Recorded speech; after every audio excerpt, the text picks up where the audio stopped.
Welcome to African Teapot Podcast. My name is Eggsy. And my name is Lini. Join us as we journey through Africa's vast variety of culture and heritage. We explore issues most African families face, both home and abroad. Make sure to like, share, and follow this podcast. Join the conversation on social media and let your voice be heard. So, I can do it. How are you going to prove that? It's 70 of us murder. did. Psychopaths, the murderers, whatever they are. Anybody can be in there and they're gonna, partake in taking someone's life or rendering someone handicapped.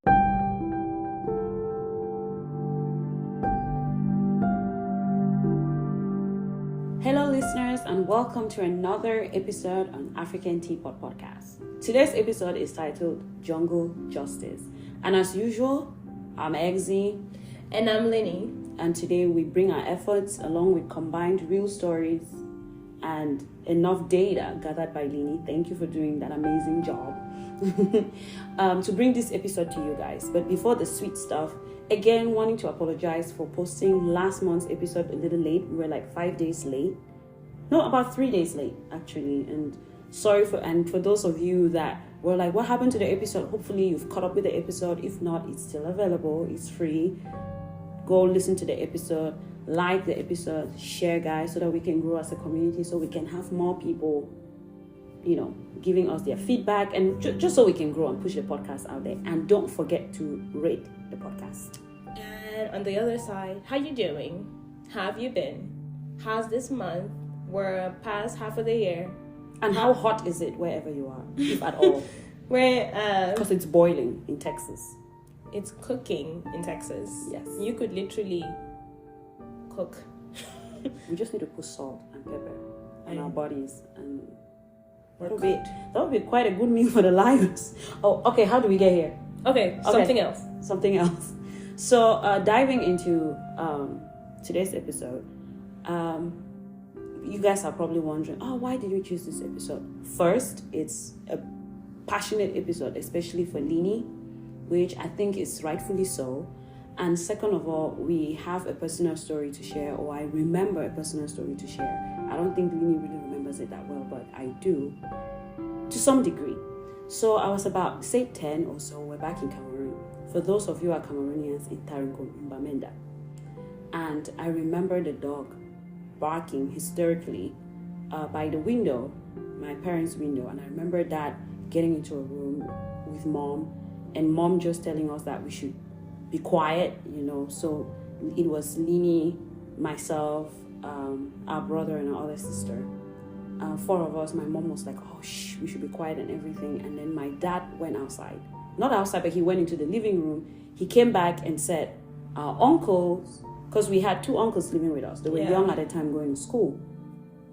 And they were both, one of them was my dad's younger brother, and one of them was my mom's younger brother, or our mom's and dad's younger ones.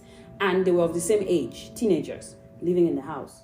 I don't know if they were teenagers at the time. I think older than teenagers, but anyways, as I remember it. And they came out, and my dad said they were not in the house. And we're like, what's happening? And suddenly we heard this loud, crash at the back, like a big bang. And then I remember water. We could hear flash, showing that it's water running out, gushing out. And so we were scared. Lini, all of us were super scared. We didn't know what was happening. The dog kept barking and everything. And my dad said, okay, he's going to go outside. And my mom was like, no, he shouldn't.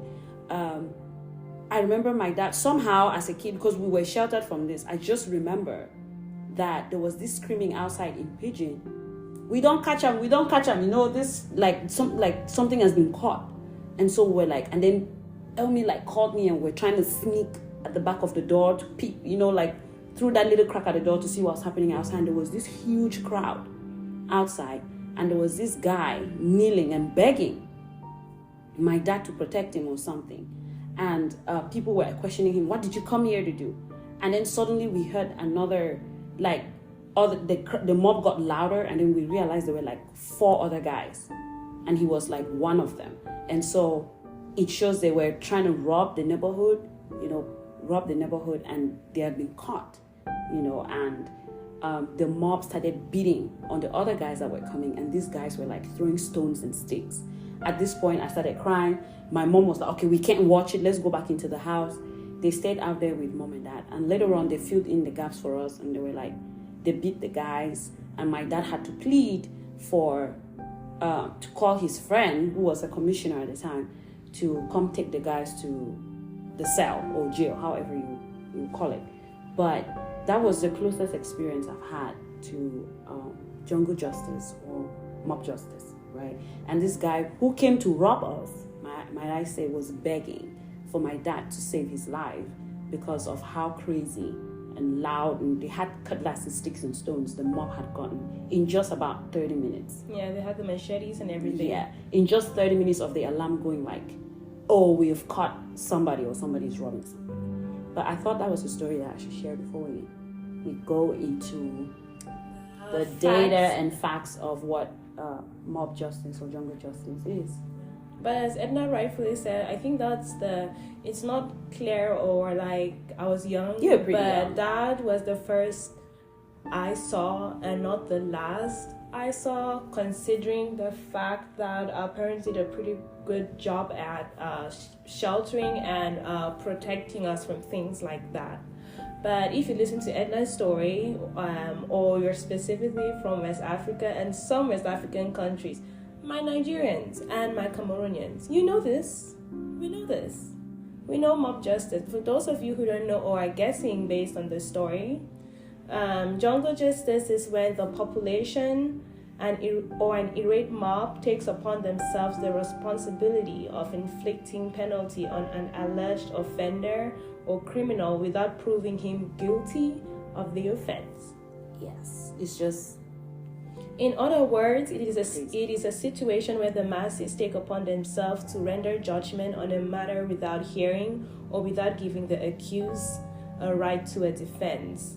This is justice. In a few words, this is justice without a trial. So we can see in the case of the story that Edna shared, and there are more stories to come, but we'll reference this till we get there. We would see in this story that Edna shared, this man was caught. And in 5 minutes, his fate was going to be sealed.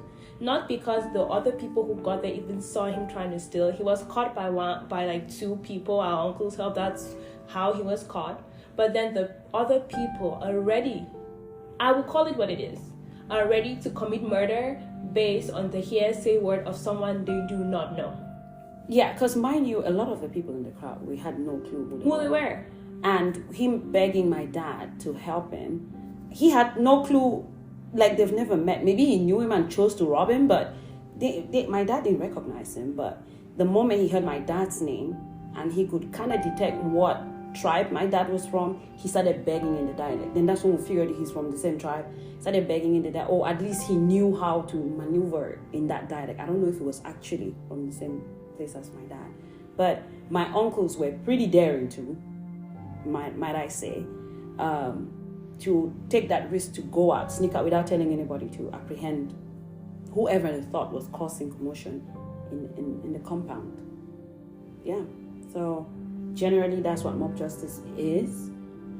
If you feel differently, as always and usual, let us know if you feel differently. I am so sorry. I am biased. I am one-sided in this conversation. I would not, which is okay. I would not pretend to be swayed, or I'm just. My problem with mob justice is like. Okay, now I'm going further in the conversation. I'm going to keep it in general, this outline. Right. But another part that I wanted to read to you guys is this act is frequent with cases like of theft, and it usually is followed by stoning, burning, or lynching. And we pretty much we all know what lynching is, but if you don't know, that's okay. That's why I looked up the definition. Lynching, according to the Oxford Dictionary, is the illegal killing of somebody, usually by hanging, by a crowd of people and without a trial. So yes. You can see how this directly ties in with the jungle justice or the mob justice. one I've seen, and I would say is most frequent and the most gruesome, is the burning. That is okay. I haven't been where they're doing it, but I've seen the aftermath. Yep. Growing up, I remember, now it's not as frequent, but growing up as a teenager, there used to be a lot of aftermaths where you would come and you would see like tires and crowd of people and someone is already dead, right? And they were burned. And I'm telling you, the smell is, you can't explain this. And do you know that... And there are kids there. It's crazy. It's crazy. And do you know the funny thing I saw when I was looking this up? Well, it's not funny. I'll take that back. One of the surprising things that I found is, surprisingly in recent... And I'm reading off of the information I have. Surprisingly, in recent times, another strand of jungle justice opened up and is now administered even on traditional rulers. Oh, yes. Accused of abuse of power and other excesses. Oh, yes. Like, it's gone past the point of, it's the petty thief who stole a phone, who stole the guavas. Yeah. Like, it's gone past that. It's to the point where... the community thinks you shouldn't be there. They are upset. Things are not going their way. They take it into their hands, and we see leaders crumbling under mob justice. Oh yeah,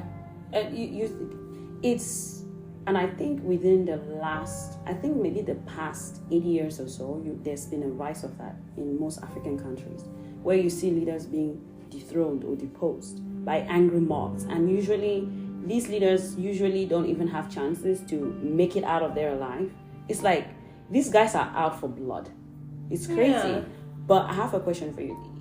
Do you think lynching or mob justice is just specific to Africa in your findings? Like, it happens? It's not. Because I have a whole history on it, okay? So, because some people would hear and think, mob justice is not just peculiar because I called out Nigerians and Cameroonians before. It's not. It's because I'm Cameroonian and I saw it a lot. And I was telling a friend from Cote d'Ivoire, and they're like, wait, what is that?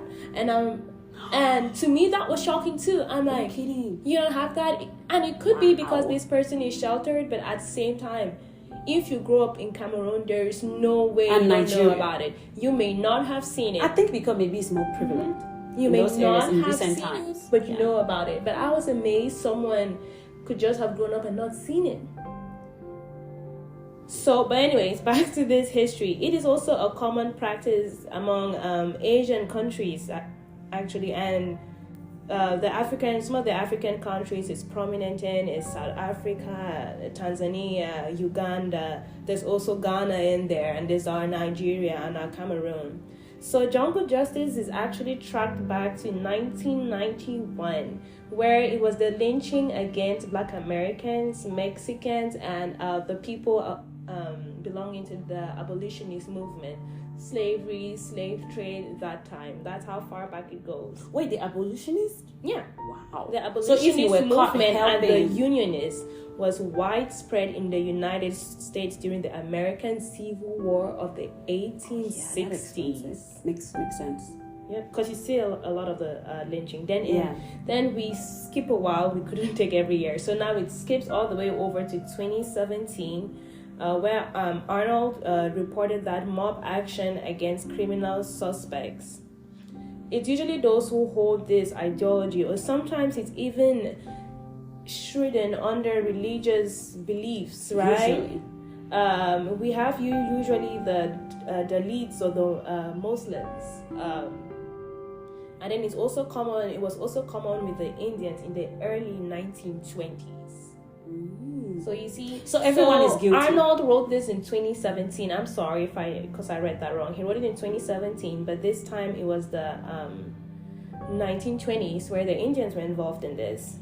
And then after that, we go to when the African countries during the pre-colonial period were doing the mob execution, and then we come over to now where it's still being practiced. However, we should know that the practice subsides with the emergence of formal colonial justice system. Of course. Makes sense. Once there was a law, once there was the colonial rule, and they set all these strict rules and punishments in place. that kind of helped push away mob justice. But for some people, the police are afraid of the mob. Because there's something we need to understand. One person is easy to pick off. Two people, hard. And it's still hard. But when you have 50 people angry and you have 3 police officers with a gun, you'll kill half of them will get you. Even if you're shooting to kill, you're shooting to hurt, they will crawl and they will get you. It's 50 people, just think about it. 50 divided by 3. Yeah. And I know, just to add, this just popped when you were speaking. Generally, they'll be like, well, with colonialism, right? When we say when that came and they put judicial systems. Yeah, because you need to think like all those things of when someone is caught cheating, when a woman or is married to a prominent man or is a leader or something is caught cheating and they stone her, or she's paraded around the village naked and things. Those are still forms of mob justice. Sometimes we keep it away, but it came down to things like even those kind of, errors. You cheat. Because I won't necessarily, we don't categorize cheating as a crime, right? But if you're paraded and humiliated, right? Mob justice cheating. kills you for cheating. So I just wanted to understand, like, it's not necessarily that is specifically falling under judicial systems, because the judicial system doesn't cover every aspect. Moral crimes, I don't want to say moral crimes, but moral errors, or you know what I mean, still do not hide from the hands of mob justice. They caught you lied or interfered in someone's marriage somewhere, you are a gossip in the village and you're prominent and you've caused a lot of problems, the mob humiliates you. Like that, you can't report that just is not persecuted under judicial system. So the hands of the judicial system, to some degree, Lini, can only go as far. It can only go as far, because that's exactly what I meant when I was like, you see, that's why it still exists. The police officers are standing there against a mob of 50. To save the one person the mob is trying to kill, they'll probably need to kill 10 people out of the crowd. Exactly. Am I saying that's the best choice? But now you're looking at shooting 10 lives and possibly being killed themselves versus the one guy. What does the justice system do? It lets it go. Let it slide. And then when you come back to the community the next day, no one is going to point out who perpetrated this act. But again, the funny thing with jungle justice is sometimes it does, obviously, it's used when offenses like murder, armed robbery, assault, kidnapping, rape, theft, fraud, pickpocket, and non-criminal offenses, we'll say, for lack of a better word. But one of the major ones they kill for is stealing, like theft. You should not be caught in Cameroon with your hands in someone's pocket. You remember the story once? And then all it takes is for someone to say, Tifo, that's it. Like, Tifo, translate. Yeah. There is a thief. That's just kind of what it means, but that's all it needs. And then someone is looking at you or grabs your arm, and that's it. In 5 minutes, if the cops don't show up, you're burned alive. And it's pretty brutal. I just remember the story we covered once that was like mob justice. You remember the story when we're covering stories around the web of the guy who was taking a shortcut to where he was going and passed through the guy with his pear tree? And my God. The owner just came out because people in the past had been stealing from his pears. So when pears is for us it's avocados. Thank you. So when the owner came out, he just said exactly what Edna said. Tifo. They didn't check if this guy was going People through the just shortcut. came out and took the word of this guy. You would not believe his arm was chopped off. It's not always murder, but it is painful. You're bitten to the point of near death. Your arm is chopped off. It's always a form of then public humiliation. Sometimes you even have to bribe the mob, accusing you of theft. You need to commit bribery right there to get out of it. Or you need to accept to go through this ritual of humiliation if they give you that option. Meanwhile, you're innocent just because someone grabbed you, because you're scared. Maybe if the mob gets angrier, you could be stoned to death or burned. So if they tell you, well, you have to parade naked, right? And we have to parade you, or you need to pay fines. You have people who have paid handsomely to mobs, like Lini is saying, for crimes that they didn't commit. Or sometimes they confess to it quickly enough so that maybe the cops come grab them. You've had people confess to crimes that they didn't commit just because they want the beating to end, and then maybe someone is going to take pity on them if they agree that they committed a crime. That's how, downsides of mob justice. But from this, I want to get into, I know many people are like, oh, this is terrible. Those people that partake in things like this is terrible, Lini. How can someone choose to burn someone alive? But why do you think that's what I was about to say? I'm like, then you need to ask why you think they do it. Why do you think people do things like this? Just the psychology behind it. Why do you think they do it? Like, when you think about why these people do it, we have a justice system where it should be these police officers and these people, but there's lack of trust in our judicial system. Someone's robbing your house. What is 911? We don't. I don't even know it. We don't even know the number to 911. Somehow someone knows it, right? And you call. You know how long it takes them to get there? The mob takes care of it. And even when you hand them over to the police, they were caught. They'll say there's no evidence because no one's investigating. If the people who were caught, someone comes along and dangles some money around. Corruption, not saying guys. everyone is corrupt, but there's bribery and corruption. They're out of jail. You're done. The person who came over, killed someone, bribed is out. The person who raped someone. So when you have such lack in the judicial system, and you might have caught the same rapist, the same thief, the same murderer, like whatever your crime is, you catch them like 6 times. The 7th time, I don't blame anyone for being angry. They're upset, they're angry, they're pissed off. They're like, why do I have to keep catching you? And you're back here. Guys, it's not even a month. In 2 days, the next day, the same night. So unfortunately, the justice system let people down, and then they become the justice system. Yes. So it's also in different terms, we'll say it's a vigilante kind of. Mm-hmm. People trust themselves to emit justice quicker than the police or judicial system. That's one reason I was trying to give. Sometimes people have this reason like, if I get you doing something, I want punishment to be emitted immediately. Yep. The judicial system takes due course and time. It revises evidence and things like that.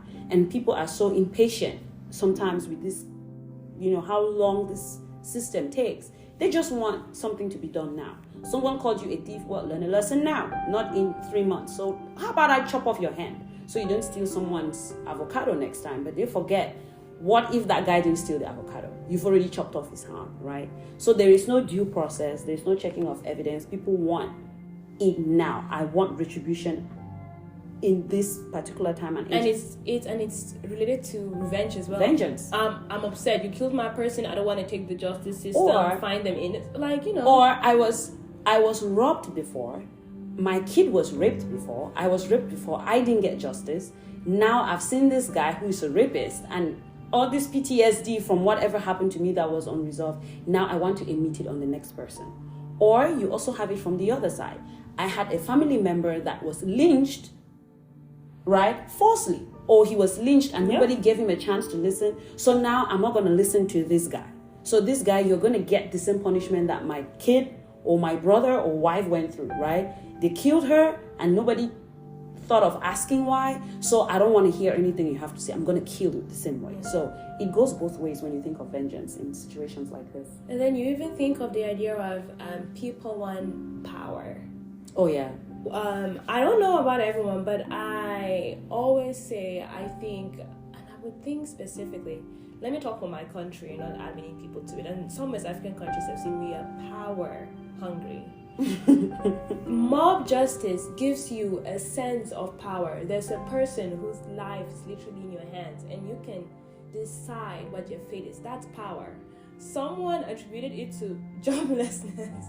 Yeah. And you don't have a job. And I was trying to understand that, and you're like, when you work 16 hours, do you think the 6 hours you have to fall asleep, you would spend it chasing a naked person 10 miles down the street? Nope. No, you're in bed sleeping and letting the police, who again, let's take in the case where the police are amazing.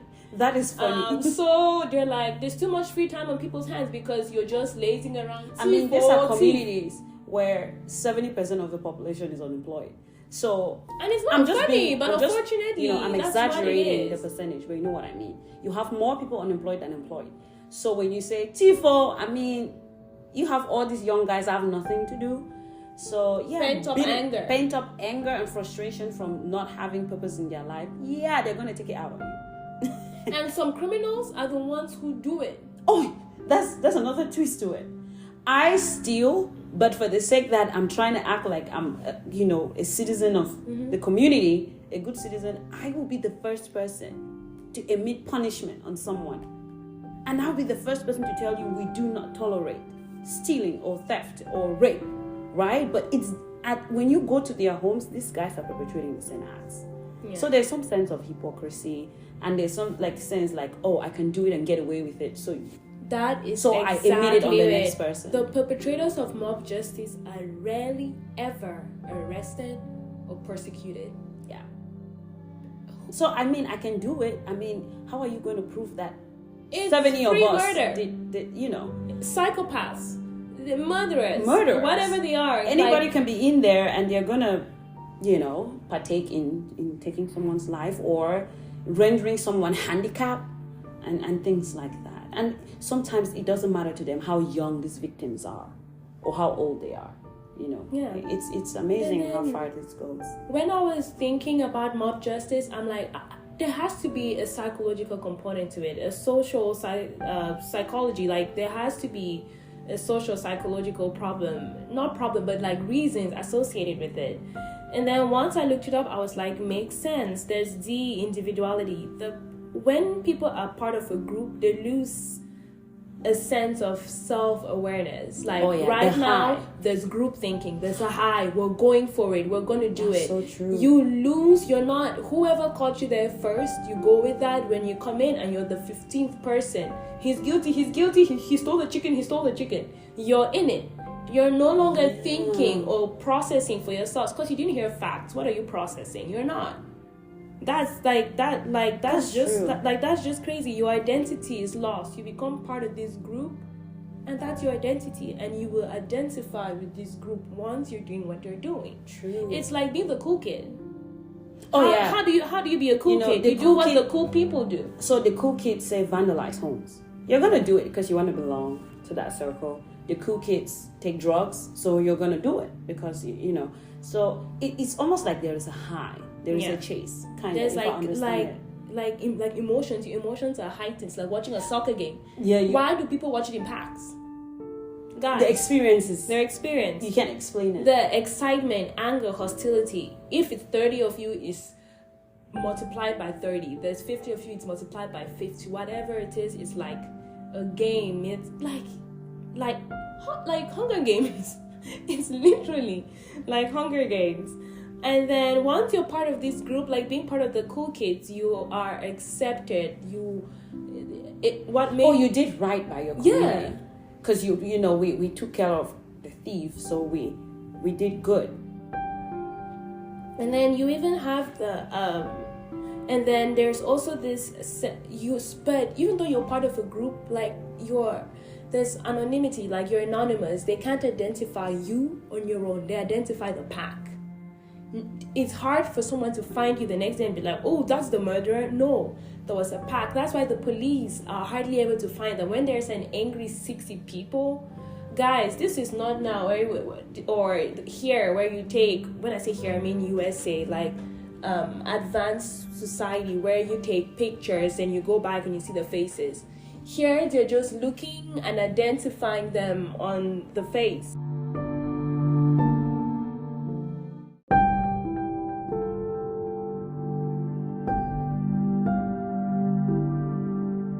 Then the other thing is there's also diffusion of responsibility. It's like being part of a group. It creates this perception that the violent or unacceptable behavior is not a personal responsibility but a group one.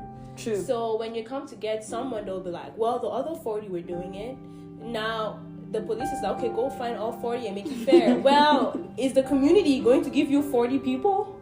Some of the people don't even live there. They were passing along the street. And people, no, it's hard to get it, but back home, it's like your neighbor, that's family. So for someone to rat out that neighbor, they're like, it's a problem. Where they might have saved them from the thief or the rapist that was terrorizing that neighborhood. And then you need to also understand there is stigma.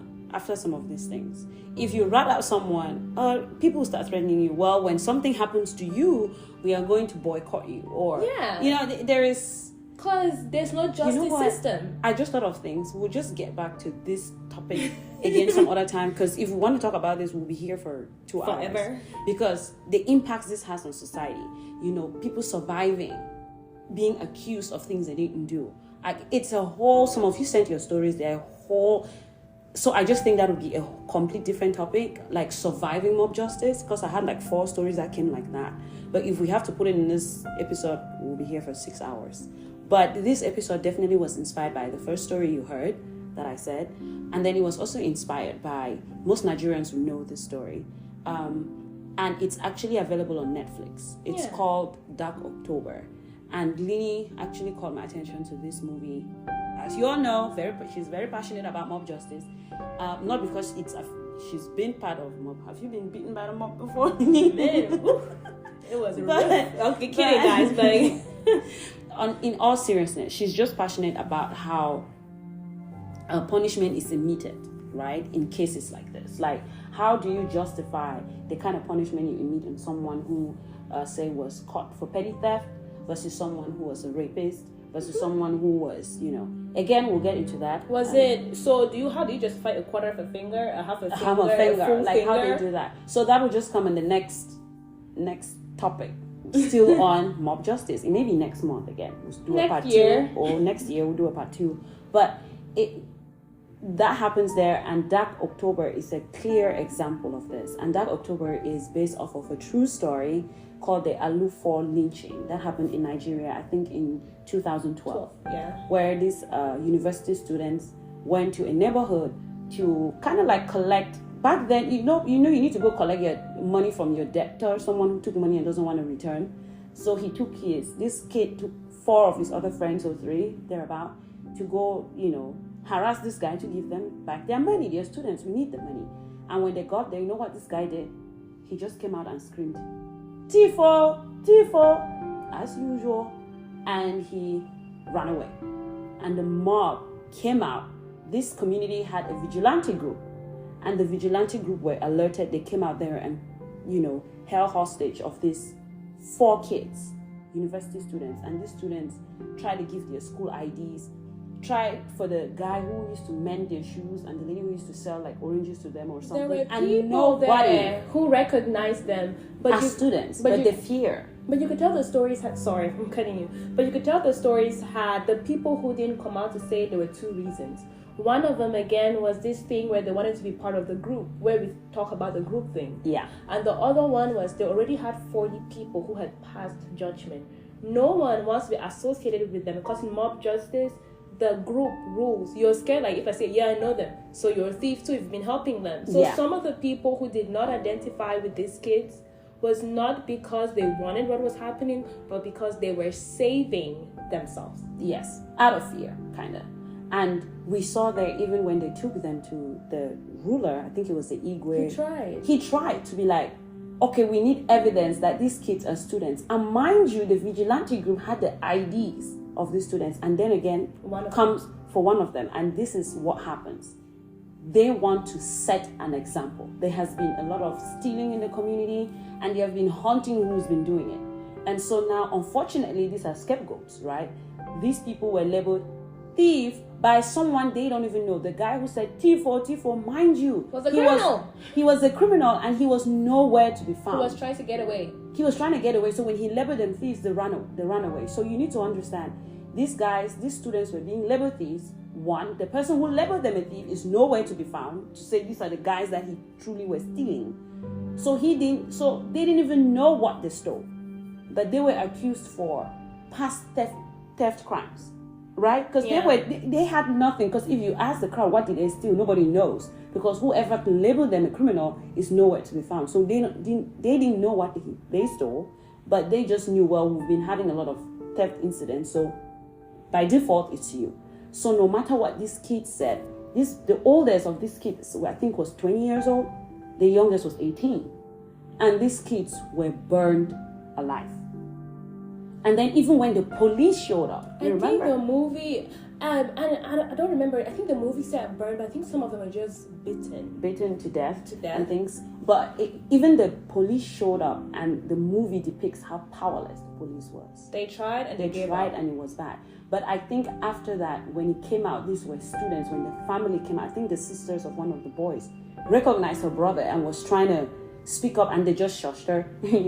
When she reported it and they realized they were university students, I think the community, took up to it. The community, there was a divide in the community, and I think that's how. And you can ask why it went big too, because again, something that's a powerful tool. Social media picked it up. News was covering it. Celebrities were covering it, and this is one of the few cases where 4 people were arrested. I think the person who led that mob. Yeah, and the head of the vigilante who group. the others were. I don't know. The guys who, I think, were leading the beating and set them on fire. One of the police who came and left. The police that came and left, he was also charged. So these guys were charged. Luckily, in this case, they were charged. But think about it. Do you know something? When you think about the mob was not 4, but 4 people. People were the scapegoats. So in this case, who committed the murder? The person who accused them of stealing, the person who stole the IDs and they couldn't prove they were students, the police officer who neglected his job, the ruler who gave up on them, and he's the person who gave the landing blow, or the mob that. And then the accuser, the guy who labeled them thieves, went away. Yeah. Because what happened to him? And this is also to highlight this whole thing of where those who had power actually didn't have power, and then those who didn't have power had the power. Because the mob, it's not your responsibility to, emit justice, but they were powerful more than the ruler, more than the police. Right? And then they had one guy who tried in there also not to have these young boys killed. He did everything he could. And sometimes the voice of reason, that movie also kind of highlights that, just gets sucked away and nobody pays attention to it. So I think it's a really good movie, Dark October, for you to watch on Netflix. If not, you can just read the Alufo lynching story on Google. It's right there. If you Google it, it happened in Nigeria, I think 2012. You can read it, and it has the names of the boys and the names of those who were persecuted. And like Lini said, I don't think the justice that was given by the court is anywhere measurable to what happened to those boys and their families. Like it took a whole community to have them killed, because this one thing, power that the mob has, the power that the mob has to emit this kind of verdict on someone is the same thing that if you had a similar group of people come up to fight for these kids, they would have had a chance. Yeah. Think about it. It took 40 people for them to die. If 40 other people came and said, no, we are going to wait for the cops, it would have happened. But you have 2 people. Yeah. In our case, I just think for our dad, maybe our dad was a little known around the area. So when he came, he was like, no. He kept insisting. And maybe because he had the phone of the commissioner. It's his house that was going to be robbed. It was his house that was robbed. And then he had the phone of the commissioner. So he said, I was being robbed, right? The mob was like, yeah. So I choose, to call the commissioner. And then you had the thieves begging him. In this case, they were guilty because they were caught. They were begging. Begging. It's so bad. People are begging to go to prison. That's how terrible it is. Because again, I don't think it measures the crime. The punishment sometimes outweighs the crime committed. And not to speak a lot, another movie that is a clear example is the Isakaba. I'm pretty sure this one is fiction. No. It's not? I am wrong. It's not. That's what I said. Every story here. So it's a movie called Isakaba. Isakaba is actually a movie that depicts a vigilante group that was created in certain areas in Nigeria in the 90s. Oh, wow. They were created because there was a lot of thievery and what. So the Isaka boys went around and they usually said their powers to depict who was a criminal or whatever came from magic, like juju, black magic or whatever. And they usually used machetes to chop off limbs or behead people that were caught. Yeah. Do you know the whole time that I've watched this movie, even though I've watched it as an adult, I never realized it was real? Yeah. It is real. I thought I'll surprise you on here rather than telling you. Thank you. I sure was surprised. Yeah. So actually, other Nigerian tribes and communities kind of copied the Isakaba vibe, but at some point people started coming against the Isakaba because they felt like there was no clear process in how they choose who is guilty and who is not. Obviously, they did do a lot because they did say the crime rates in these communities significantly dropped during the times of the Isakaba boys. But they said for 10 people that were guilty, probably 40 were killed that were not guilty. Right? 10 people? 10 people. 40%. I was just giving a random number. Like they were trying to say, true, they did get some criminals, but at the same time, they also killed innocent people. And the fact that people were just beheaded, you didn't have a second chance at proving your innocence, right? And they just claimed that, well, we have the power to decipher who did it or not. We don't have a clear process. We just say, well, we caught him, we saw it through using black magic or whatever and that. But I think the whole black magic, was what also gave them a lot of hype, right? And then some of them would be like, well, they were not allowed to womanize or drink. It gave that sense of purity in their cause. People bought into it. But I guess when people were being killed or beheaded for stealing bags of cocoyams or cassava and things like that, and chickens, you know what I mean? Is it worth beheading that person or chopping off a limb? I lose an arm. So, but Isakaba is another movie, Nigerian movie. This one, I think if you go on YouTube, it's like a retro. If you go on YouTube, you will see what the Isakaba boys did, and they did have positive impacts on their communities, but at the same time, there was a lot of negative rollback in how they emitted justice and punishment on people that were caught, and how the system in which they used to decipher evidence when it was brought to them. So all these movies and this personal story is, in conclusion, at least to me, is, do we verify as a community? Do we verify what we hear, or because you are accused for doing it and I have been hurt by, let's say, robbery, I just want you dead, versus are you actually sure this is the person that did it? You know what I'm saying? Because a lot of people come from hurt. I have been robbed, I've been raped, my daughter was raped. Now they've caught someone and they say he's the rapist. They won't care to be like, well, my daughter was raped at 6 o'clock. Were you here at 6 o'clock? Like, nobody cares. Right? You've been labeled a rapist. We're going to deal with you. Now these days, the mob kind of takes it a little softer. Well, we are going to parade you naked around it. But you need to understand, there is stigma. Once someone is labeled a rapist, they're a rapist for life.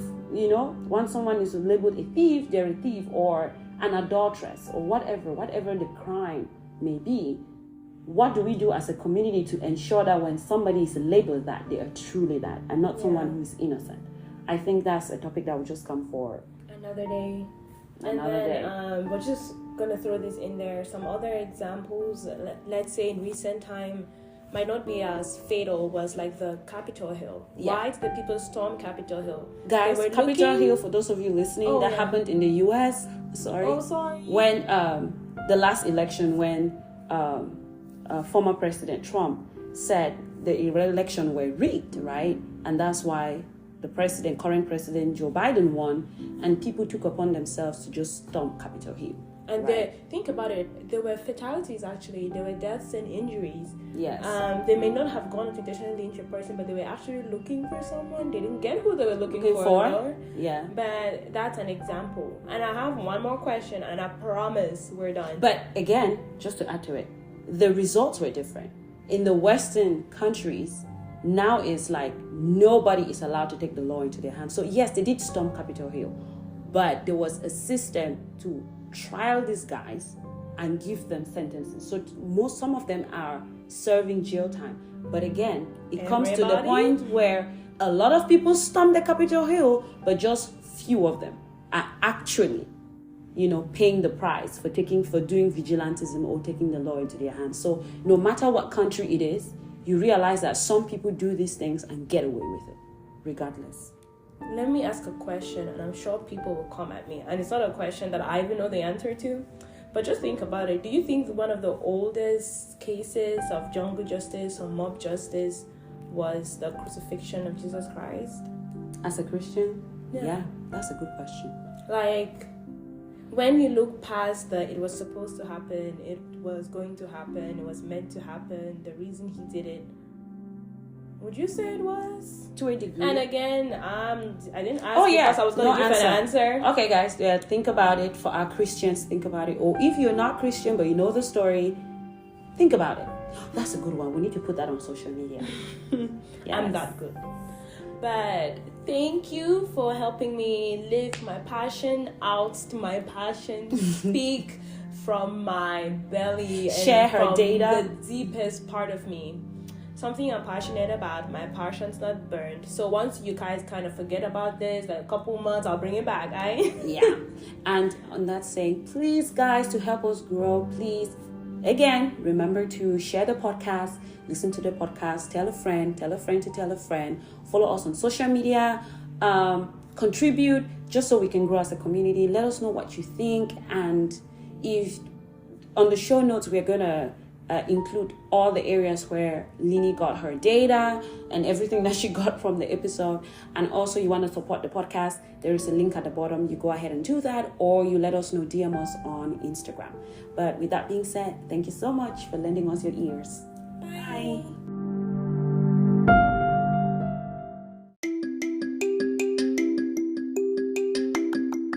Thanks for listening, and make sure to join us for our next episode. Follow African Teapot on both Instagram and Facebook for daily inspiration and motivation. Subscribe to our YouTube channel, African Teapot Podcast.